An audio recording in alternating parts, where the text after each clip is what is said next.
दोस्तों, इंसान की असली कदर अक्सर उसके जिंदा रहते नहीं, बल्कि उसके चले जाने के बाद होती है। जिस कलाकार ने अपनी दमदार अदाकारी से पर्दे पर खौफ पैदा किया, जिसे आज लोग फिल्म गजनी के विलेन के नाम से याद करते हैं, उसी प्रदीप रावत को जिंदगी के आखिरी दौर में काम के लिए लंबा इंतजार करना पड़ा। एक ऐसा अभिनेता जिसने महाभारत के अश्वत्थामा से लेकर सरफरोश, लगान और गजनी तक अपनी पहचान बनाई, लेकिन इसके बावजूद बॉलीवुड में उन्हें वह मुकाम नहीं मिला जिसके वह हकदार थे। आज उनके जाने के बाद हर कोई उनकी तारीफ कर रहा है, मगर सवाल यह है कि जब प्रदीप रावत जिंदा थे, तब उनके संघर्ष के दिनों में उनके साथ कौन खड़ा था? आखिर ऐसा क्या हुआ कि एक शानदार कलाकार को लंबे समय तक बॉलीवुड में काम के लिए तरसना पड़ा? उनकी जिंदगी में ऐसे कौन कौन से तूफान आए जिन्होंने उन्हें बॉलीवुड से दूर होकर साउथ की फिल्मों का रुख करने पर मजबूर कर दिया? और उनकी निजी जिंदगी भी किन दर्दनाक दौर से गुजरी? जब 4 अगस्त 2026 को अचानक से प्रदीप रावत जी की मृत्यु हो गई, जो बड़े ही दुख की बात है, और बॉलीवुड में से सभी ने उनकी तारीफों के पुल बांधना शुरू कर दिए कि प्रदीप रावत ऐसे एक्टर, प्रदीप रावत वैसे एक्टर थे, और उनके जाने के बाद में उनकी कमी को अब कोई पूरा नहीं कर सकता है। लेकिन आपको सच्चाई बता दें तो ये वही प्रदीप रावत हैं जिनको बॉलीवुड ने लगभग 11 साल तक कोई भी काम नहीं दिया। प्रदीप रावत यहाँ बॉलीवुड में एक एक फिल्म के लिए तरसते रहे, और ऐसा नहीं था कि प्रदीप रावत में टैलेंट की कोई कमी थी। प्रदीप रावत ने गजनी में, सरफरोश में और ना जाने कितनी बेहतरीन फिल्मों में अपनी एक्टिंग का लोहा मनवाया था। लेकिन यहाँ पर बॉलीवुड में उनकी कोई लॉबी नहीं थी, उनके कोई बहुत ज्यादा सोर्सेस नहीं थे। इस वजह से लगभग 2015 के बाद में प्रदीप रावत को यहाँ पर काम मिलना बिल्कुल पूरी तरह से बंद ही हो गया था। और प्रदीप रावत आखिरी बार हमें साल 2015 में अक्षय कुमार की फिल्म सिंगेज बिलिंग में एक छोटे से रोल में नजर आए थे, जो फिल्म 2015 में आई थी। और इसके लगभग 10 सालों तक प्रदीप रावत को बॉलीवुड में किसी भी फिल्म में काम नहीं मिला। फाइनली 2025 में फिल्म छावा में वह हमें एक छोटे से रोल में नजर आए थे, और इन 10 सालों में प्रदीप रावत ने तमिल, तेलुगु, कन्नड़ा, मलयालम, भोजपुरी और ऐसी कई और अलग अलग भाषाओं की फिल्मों में काम किया। तो बॉलीवुड ने जिस तरह से एक एक्टर को पूरी तरह से बॉयकॉट कर दिया था, प्रदीप रावत की दर दर पर ठोकरें खाने की नौबत आ गई थी। वह तो अच्छा था कि वह अलग अलग भाषाओं में काम करने लगे थे, नहीं तो उनका घर चलना मुश्किल हो जाता। और आज बॉलीवुड के इसी दोगलेपन को देखकर हंसी आती है कि जिस बॉलीवुड ने प्रदीप रावत को लगभग 10 सालों तक बॉलीवुड से बॉयकॉट कर दिया था, उसी बॉलीवुड के लोग आज प्रदीप रावत की तारीफों के पुल बांधते हुए नजर आ रहे हैं। आपको बता दें कि प्रदीप रावत को काफी लंबे समय से ब्लड कैंसर था, और इसको लेकर वह लंबे समय से हॉस्पिटल में एडमिट भी रहे, जहां उनकी हालत में थोड़ी सुधार तो था, लेकिन कल अचानक से उनकी तबीयत बिगड़ी और उनकी मृत्यु हो गई, जिसके बारे में सबसे पहले खबर दी थी उन्हीं के दोस्त और उनके साथ में कई फिल्मों में नजर आने वाले एक्टर यशपाल शर्मा ने।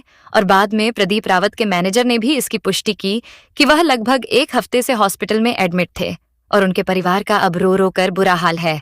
लेकिन इस वीडियो में हम यह समझने की कोशिश करते हैं कि आखिर प्रदीप रावत जी को बॉलीवुड से बॉयकॉट क्यों किया गया था, उनकी लाइफ की सच्चाई क्या रही, उन्हें आखिर बॉलीवुड में काम पाने के लिए कितनी स्ट्रगल करनी पड़ी, और क्यों उनकी पत्नी ने उनके ऊपर घरेलू हिंसा के आरोप लगाए थे और डिवोर्स ले लिया था। चलिए प्रदीप रावत यानी कि फिल्म गजनी धर्मात्मा के बारे में इस वीडियो में डिटेल से आपको बताते हैं। तो प्रदीप रावत का जन्म मध्य प्रदेश के जबलपुर में 21 जनवरी 1952 को हुआ था, और उनके पिता आर्मी में थे। अपने पिता को देखने के बाद प्रदीप रावत का भी सपना यह था कि वह भी आर्मी को ज्वाइन करें, लेकिन काफी प्रयास करने के बाद भी वह आर्मी में नहीं जा पाए।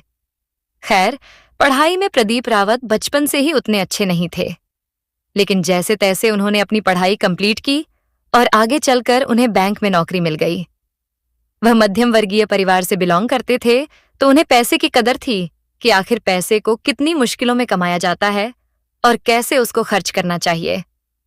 हालांकि जब उनकी बैंक में नौकरी लग गई, तो पहले तो नौकरी करने का उनका कोई इरादा नहीं था, लेकिन उनके पिता के कहने पर उन्होंने यह नौकरी ज्वाइन कर ली थी। अब सुबह से शाम तक वह बैंक की नौकरी करते, लेकिन इससे वह परेशान हो चुके थे। तो अपना टाइम पास करने के लिए, अपना मनोरंजन करने के लिए उन्होंने कुछ थिएटर ग्रुप ज्वाइन कर लिए, और बैंक की नौकरी खत्म होने के बाद में वह 1 से 2 घंटे यहाँ पर थिएटर में जाते, और उन्हें एक्टिंग में काफी मजा आने लगा था।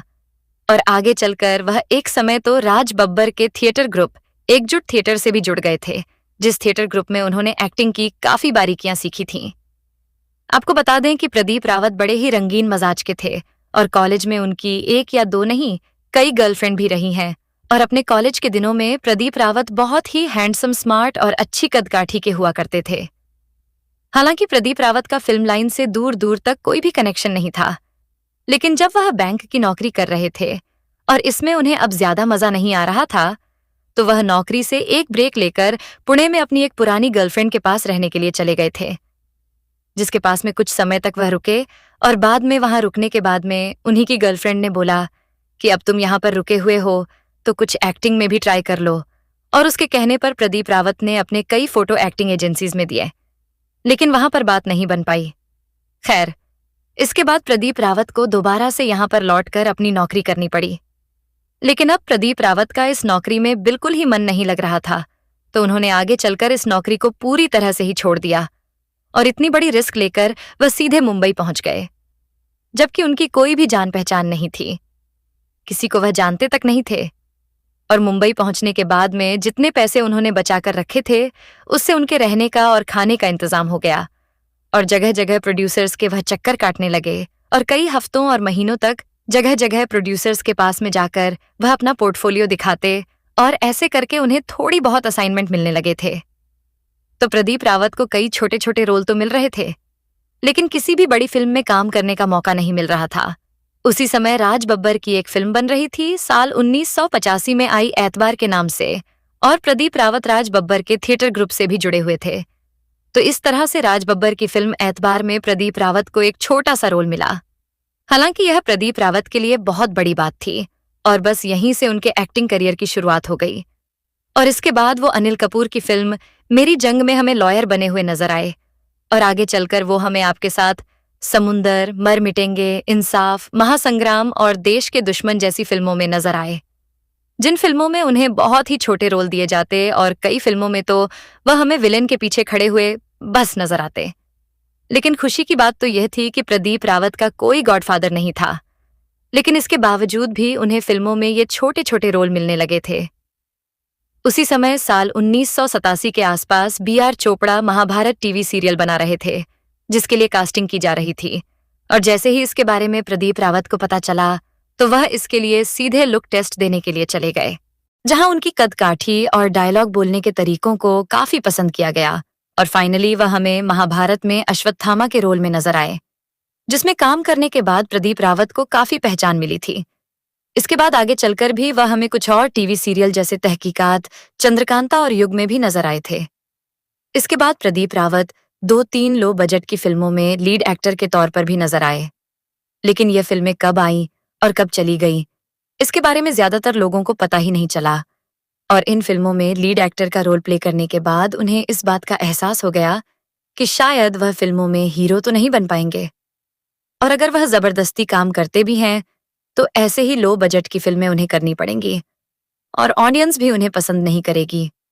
इस वजह से उन्होंने खुद ही फिल्मों में अच्छे सपोर्टिंग रोल चुनना शुरू कर दिया था और आगे चलकर वह हमें फिल्में बागी, कायदा कानून, संग दिल सनम, कोयला, राजकुमार और ऐसी तमाम फिल्मों में नजर आए, जिन फिल्मों में कुछ कुछ प्रदीप रावत को अब नोटिस किया जाने लगा।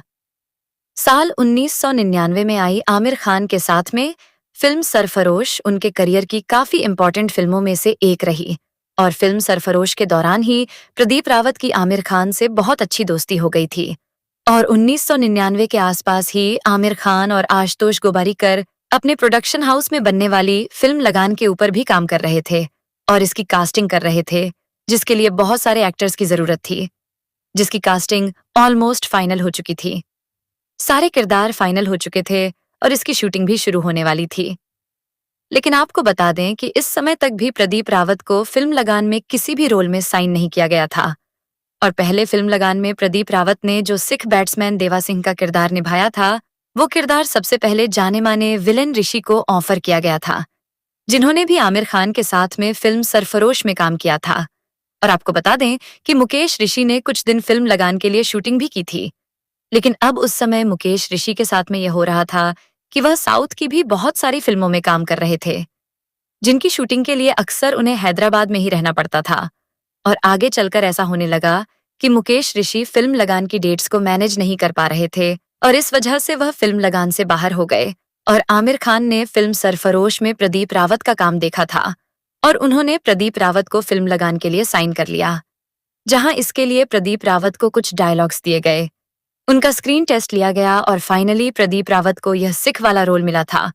और फिल्म लगान में मैच जिताने में सरदार देवा सिंह का एक बहुत ही इंपॉर्टेंट योगदान रहता है और यह किरदार आज भी आपको याद होगा। आपको बता दें कि जब प्रदीप रावत को फिल्म लगान में यह सिख रोल ऑफर हुआ था तो वह सबसे पहले गुरुद्वारा गए थे और वहां पर उन्होंने इसका शुक्रिया अदा किया था।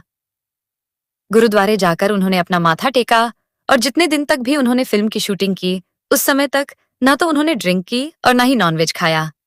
हालांकि उन्हें फिल्म लगान में थोड़ी नोटिस तो किया गया और आगे चलकर वह हमें फिल्म द हीरो में नजर आए। और सन 2003 और 4 के आसपास प्रदीप रावत को कुछ खास हिंदी फिल्में ऑफर नहीं हो रही थी और फिल्में पाने के लिए प्रदीप रावत काफी स्ट्रगल कर रहे थे। तभी उन्हें अचानक से साउथ से एक बड़ी फिल्म का ऑफर आया। ये फिल्म थी एस, जिसको डायरेक्टर एस राजमौली डायरेक्ट कर रहे थे, जिसमें उन्हें एक खतरनाक विलेन की जरूरत थी और इसके लिए उन्होंने प्रदीप रावत को अप्रोच किया था। हालांकि उस समय तक एस राजमौली का इतना बड़ा कोई नाम नहीं था और यहाँ पर इतने ज्यादा लोग उन्हें जानते भी नहीं थे।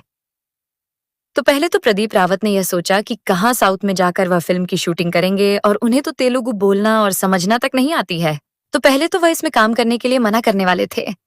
लेकिन जब उन्हें पता चला कि साउथ के फिल्म मेकर्स यहाँ बॉलीवुड के कंपैरिजन में ज्यादा फीस देते हैं, मतलब बॉलीवुड के कंपैरिजन में 3 गुना और 5 गुना तक फीस ज्यादा होती है। जैसे बॉलीवुड की अगर किसी फिल्म में काम करने के लिए 1,000 रुपए मिलते हैं तो साउथ में काम करने के लिए 3,000 रुपए और 5,000 मिलेंगे।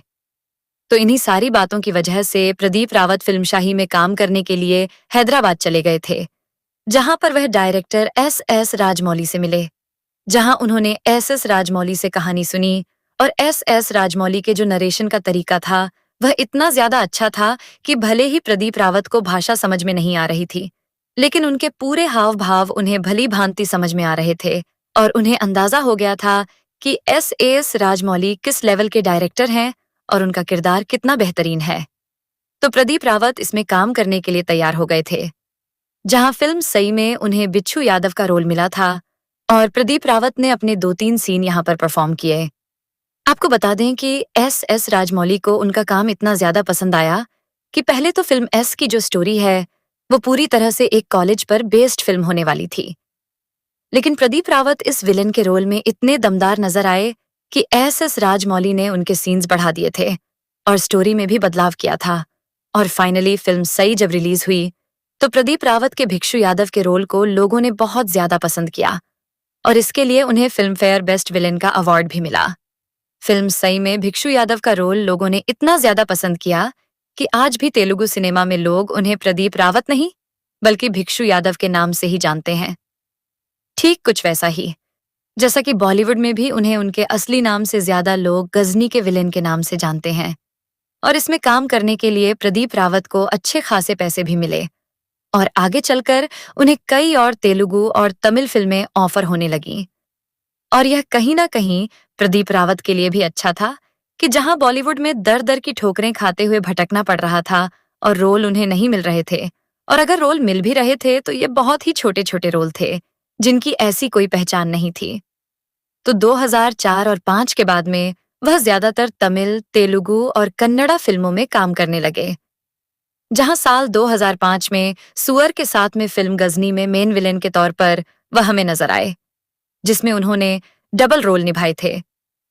यह फिल्म उस समय ब्लॉकबस्टर रही थी। फिल्म गजनी की सफलता को देखते हुए इसके डायरेक्टर AR मुर्गादास इसको हिंदी में भी बनाने की तैयारी कर रहे थे और हिंदी में रिमेक करने के लिए वह यह चाहते थे कि इसमें लीड एक्टर सलमान खान नजर आए, लेकिन प्रदीप रावत ने उन्हें सलमान खान नहीं बल्कि आमिर खान का नाम सजेस्ट करवाया और AR मुर्गदास की मुलाकात उन्होंने आमिर खान से करवाई, जहां प्रदीप रावत आमिर खान से मिले और उनसे कहा कि उन्हें यह तमिल फिल्म देखनी चाहिए, यह बहुत ही अच्छी फिल्म है।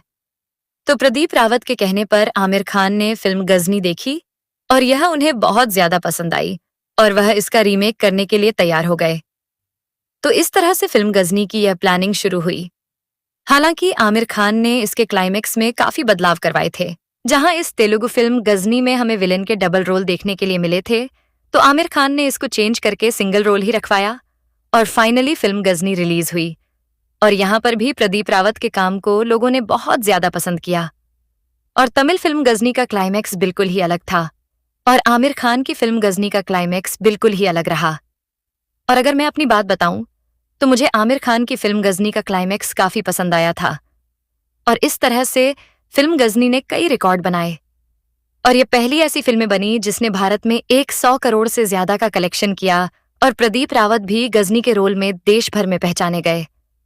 हालांकि उसके बाद में प्रदीप रावत को यह लगा कि अब तो उन्हें यहाँ पर ऐसे रोल मिलने ही चाहिए, लेकिन इसके बाद भी प्रदीप रावत को बॉलीवुड फिल्मों में अच्छे रोल ऑफर नहीं हुए। हालांकि इसके बाद भी प्रदीप रावत हमें फिल्म सबरी, ग्रैंड मस्ती और सिंगेज बिलिंग जैसी फिल्मों में नजर आए, लेकिन इनमें भी उनके रोल उतने दमदार नहीं थे। तो बॉलीवुड में ऐसे छोटे छोटे रोल करने के बाद और कम फीस में काम करने के बाद प्रदीप रावत को लगा कि यार इससे अच्छी तो तमिल और तेलुगु फिल्में ही हैं। कम से कम वहां की फिल्मों में उनको रोल तो दमदार मिल रहे हैं और फीस भी 3-4 गुना ज्यादा मिल रही है, और वह तमिल और तेलुगु फिल्मों में ज्यादा काम करने लगे थे। और इस समय तक उन्होंने इतनी सारी तमिल और तेलुगु फिल्मों में काम कर लिया कि उन्हें तमिल और तेलुगु बोलना और समझना बहुत अच्छे से आने लगी। और इस दौरान वो हमें तमिल और तेलुगु फिल्मों के अलावा भोजपुरी और कई और अलग अलग भाषाओं की फिल्मों में भी नजर आए। जैसे साल 2019 में आई फिल्म क्रैक फाइटर में वह नजर आए। ये एक भोजपुरी फिल्म थी। और बंगाली फिल्म हीरो 420 में भी वह हमें नजर आए। तो प्रदीप रावत को बॉलीवुड में जितनी पहचान और अच्छे रोल मिलने चाहिए थे, उन्हें यहाँ पर नहीं मिल पाए, जबकि उन्हीं प्रदीप रावत की साउथ में अच्छी कदर हुई और बहुत ही दमदार रोल उन्हें वहां पर करने के लिए मिले। खैर, उनकी पर्सनल लाइफ की अगर बात करें तो प्रदीप रावत की एक शादी हुई थी, लेकिन यह शादी ज्यादा लंबे समय तक नहीं चल पाई थी। मात्र 5 से 6 महीने में ही उनका तलाक हो गया था। और उस समय प्रदीप रावत की जो पत्नी थी, उन्होंने घरेलू हिंसा के कई आरोप भी उनके ऊपर लगाए थे। हालांकि अपने एक इंटरव्यू में प्रदीप रावत ने इन सारी बातों के बारे में खुलकर बात की और उन्होंने बताया कि ऐसा बिल्कुल भी नहीं था। इस बारे में प्रदीप रावत ने बताया कि लगभग 5.5 महीने में ही उनका तलाक हो गया था। वह प्रेग्नेंट थी और उनके पेट में मेरा बच्चा था। उन्होंने सोचा कि मुझसे कैसे पैसे की वसूली की जाए, तो उन्होंने मेरे और मेरे परिवार के खिलाफ पुलिस में शिकायत दर्ज करवा दी। अब उस समय 498A एक केस था। उसके चर्चे बड़े जोर शोर से हो रहे थे। जो केस उन्होंने प्रदीप रावत के ऊपर लगाया था, प्रदीप रावत ने बताया कि उनकी पत्नी के घर वालों ने भी उनके ऊपर यह इल्जाम लगाए कि इसने शराब पीकर हमारी बेटी को मारा है, यह विलेन है। लेकिन उन्होंने बताया कि यह केस मात्र 1 महीने में ही बंद हो गया। उसका कहीं और दिल लग गया और उसने हाथ जोड़कर प्रदीप रावत के सामने अपनी गलती की माफी भी मांगी थी और प्रदीप रावत से उसका तलाक हो गया था। और प्रदीप रावत की पहली पत्नी के बारे में कहीं पर कोई भी जानकारी मेंशन नहीं है कि आखिर उनका नाम क्या था, क्योंकि यह शादी मात्र 5.5 महीने ही चली थी, ज्यादा लंबी टिक ही नहीं पाई थी। खैर, आगे चलकर प्रदीप रावत की दूसरी शादी हुई थी कल्याणी से, जो कि साउथ की एक जानी मानी एक्ट्रेस थी और उनके साथ में फिल्म स्टाइलिन में काम कर रही थी। यह चिरंजीवी की एक तेलुगु फिल्म थी और इसी के सेट पर प्रदीप रावत पहली बार कल्याणी से मिले थे। प्रदीप रावत ने बताया कि जब पहली बार उन्होंने कल्याणी को देखा तो उन्हें देखकर ऐसा लगा कि यार ये तो बहुत ही तेज हैं, और वह उनसे थोड़ी दूर ही रहते थे। लेकिन किस्मत इन दोनों को एक दूसरे के करीब ले आई। हुआ यह कि कल्याणी अपनी फिल्म की शूटिंग के लिए जा रही थी, लेकिन रास्ते में उनकी कार खराब हो गई, तो प्रदीप रावत ने उन्हें अपनी कार में लिफ्ट दी।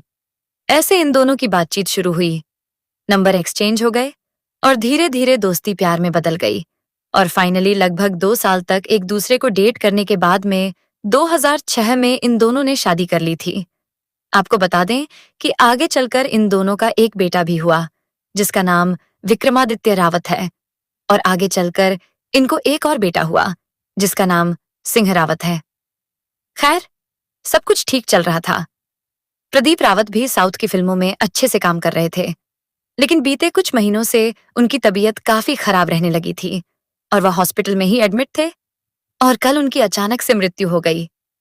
नो डाउट प्रदीप रावत एक बहुत ही अच्छे एक्टर थे और उन्हें बॉलीवुड में जो मुकाम और जो पहचान मिलनी चाहिए थी वह नहीं मिल पाई, और कहीं ना कहीं इस बात का अफसोस हमेशा रहा, क्योंकि उन्होंने बहुत ही दमदार रोल निभाए। लेकिन इसके बावजूद भी प्रदीप रावत को और अच्छी फिल्मों में काम नहीं मिल पाया, जबकि वह बहुत ही जमीन से जुड़े हुए और बहुत ही सिंपल एक्टर थे और वह हमेशा से बॉलीवुड को अपना घर मानते थे और यहाँ पर काम करना चाहते थे। लेकिन उन्हें उनके मन मुताबिक काम मिल ही नहीं पाया, ना ही रोल मिल पाए और मजबूरी में वह तमिल और तेलुगु फिल्मों में काम करने लगे थे। खैर, बॉलीवुड में आमिर खान के साथ में उनकी बहुत गहरी और अच्छी दोस्ती थी और उनके साथ में काम करने वाले यशपाल शर्मा और ऐसे कई और एक्टर्स के साथ में उनका अच्छा बॉन्ड था। खैर, प्रदीप रावत जी के जाने के बाद में अब उनके परिवार में उनकी पत्नी कल्याणी और उनके दोनों बेटे बसे हैं, जिनके ऊपर दुखों का पहाड़ टूट चुका है। और हम भी यही कामना करते हैं कि प्रदीप रावत जी का परिवार खुश रहे और प्रदीप रावत जी जहां हो वहां पर अच्छे से रहें। प्रदीप रावत की कहानी का सबसे दिलचस्प पहलू ये है कि जिस कलाकार को आज ज्यादातर लोग गजनी के खतरनाक विलेन के रूप में याद करते हैं, उन्होंने अपने करियर की शुरुआत किसी फिल्मी परिवार से नहीं, बल्कि बैंक की नौकरी से की थी। उनके पिता आर्मी में थे और कभी प्रदीप रावत का भी सपना था कि वह सेना में जाएं, लेकिन किस्मत ने उन्हें किसी और रास्ते पर पहुंचा दिया। बैंक की नौकरी करते करते उनका मन ऊबने लगा तो उन्होंने थिएटर का रुख किया। यहीं उन्हें महसूस हुआ कि असली खुशी उन्हें एक्टिंग में मिलती है। धीरे धीरे थिएटर के मंच पर उन्होंने अपनी अदाकारी को तराशना शुरू किया और राज बब्बर के थिएटर ग्रुप से जुड़कर अभिनय की बारीकियां सीखीं। मुंबई आने के बाद उनके पास ना कोई बड़ा गॉडफादर था और ना ही इंडस्ट्री में कोई मजबूत पहचान। वह प्रोड्यूसर्स के ऑफिस के चक्कर लगाते, पोर्टफोलियो दिखाते और छोटे छोटे किरदारों के लिए इंतजार करते। कई फिल्मों में उनका रोल इतना छोटा होता था कि दर्शक शायद उन्हें पहचान भी नहीं पाते थे। लेकिन प्रदीप रावत ने इन छोटे किरदारों को कभी अपनी कमजोरी नहीं बनने दिया। फिर आया महाभारत का वो दौर, जिसने उनकी पहचान बदल दी। अश्वत्थामा के किरदार में उनकी कदकाठी आवाज और चेहरे के भावों ने दर्शकों पर गहरी छाप छोड़ी। इसके बाद उन्हें धीरे धीरे फिल्मों में भी ऐसे किरदार मिलने लगे जिनमें उनकी मौजूदगी महसूस होने लगी। लेकिन असली मोड़ तब आया जब उनकी मुलाकात आमिर खान से हुई। सरफरोश में दोनों ने साथ काम किया और आगे चलकर यही दोस्ती प्रदीप रावत के करियर के सबसे महत्वपूर्ण अध्यायों में से एक बनी। लगान में देवा सिंह का किरदार भी उन्हें इसी कनेक्शन के जरिए मिला और फिर उन्होंने ऐसा काम किया कि उनका नाम दर्शकों के बीच याद रह गया। इसके बाद साउथ इंडस्ट्री ने उनके हुनर को जिस तरह पहचाना, उसने उनकी पूरी जिंदगी की दिशा बदल दी। एस राजामौली की सई में भिक्षु यादव के किरदार ने उन्हें तेलुगु सिनेमा में जबरदस्त पहचान दिलाई। यहाँ तक कि वहाँ कई लोग उन्हें उनके असली नाम से ज्यादा उनके किरदार के नाम से पहचानने लगे। और फिर आए गजनी, जिसने प्रदीप रावत को देश भर में एक अलग पहचान दे दी। दिलचस्प बात यह है कि गजनी के हिंदी रीमेक में आमिर खान को लाने की प्रक्रिया में भी प्रदीप रावत की भूमिका बताई जाती है। यानी जिस फिल्म ने उन्हें पूरे देश में मशहूर किया, उसके बनने के पीछे भी उनका एक खास कनेक्शन था। लेकिन इतनी बड़ी सफलता के बावजूद उनकी मुश्किलें खत्म नहीं हुई। गजनी के बाद भी उन्हें बॉलीवुड में लगातार वैसे दमदार किरदार नहीं मिले जिनकी उनसे उम्मीद की जा रही थी। दूसरी तरफ साउथ में उन्हें ज्यादा मजबूत रोल और बेहतर मौके मिलते रहे। यही वजह थी कि धीरे धीरे उन्होंने हिंदी फिल्मों की तुलना में तमिल और तेलुगु सिनेमा में ज्यादा काम करना शुरू कर दिया। उनकी निजी जिंदगी भी कम उतार चढ़ाव वाली नहीं थी। पहली शादी कुछ ही महीनों में टूट गई और उस रिश्ते को लेकर गंभीर आरोप प्रत्यारोप भी सामने आए। बाद में उनकी जिंदगी में कल्याणी आई और दोनों की मुलाकात फिल्म के सेट पर हुई। एक छोटी सी लिफ्ट से शुरू हुई बातचीत धीरे धीरे दोस्ती और फिर प्यार में बदल गई। यानी जिस इंसान को पर्दे पर देखकर लोग हमेशा एक मजबूत और खतरनाक किरदार के रूप में देखते रहे, उसकी असली जिंदगी में भी संघर्ष, असफलता, रिश्तों की टूटन, नए सिरे से शुरुआत और खुद को साबित करने की पूरी कहानी छिपी हुई थी। तो दोस्तों, प्रदीप रावत भले ही आज हमारे बीच नहीं है, लेकिन उनके दमदार किरदार हमेशा हमारे दिलों में जिंदा रहेंगे। अगर आपको उनकी कहानी पसंद आई हो तो वीडियो को लाइक करें और ऐसी ही बॉलीवुड की अनसुनी कहानियों के लिए हमारे YouTube चैनल स्टार मनोहर राठौर को अभी सब्सक्राइब जरूर करें।